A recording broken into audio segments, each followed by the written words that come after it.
ഈ സർക്കാരിൻ്റെ ഫെയർവെൽ ബജറ്റാണ് ബഹുമാനപ്പെട്ട ധനകാര്യമന്ത്രി ഇന്ന് അവതരിപ്പിച്ചത്. അവസാനത്തെ ബഡ്ജറ്റാണ്. യഥാർത്ഥത്തിൽ ഇത് പൊള്ളയായ ഒരു ബഡ്ജറ്റാണ്. കാരണം നിലവിലെ സാമ്പത്തിക സ്ഥിതിയെക്കുറിച്ച്, സംസ്ഥാനത്തിൻ്റെ സാമ്പത്തിക അവസ്ഥയെക്കുറിച്ച്, ധനസ്ഥിതിയെക്കുറിച്ചുള്ള യാതൊരുവിധ പരിഗണനയും ഇല്ലാതെ പൊള്ളയായ വാക്കുകൾ കൊണ്ടുള്ള ഒരു നിർമ്മിതിയാണ് ഈ ബഡ്ജറ്റ്.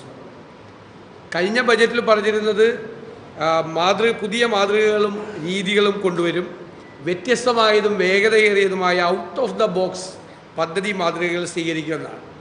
എന്താണ് ഔട്ട് ഓഫ് ദ ബോക്സ് പദ്ധതി മാതൃകകൾ? അതിനിടയിൽ ബഹുമാനപ്പെട്ട ധനകാര്യമന്ത്രി തൻ്റെ പ്ലാൻ ബി പറഞ്ഞു. കഴിഞ്ഞ ദിവസമാണ് എല്ലാവർക്കും മനസ്സിലായത് പ്ലാൻ ബി എന്ന് പറയുന്നത് ഈ പ്ലാൻ വെട്ടിക്കുറയ്ക്കലാണ്.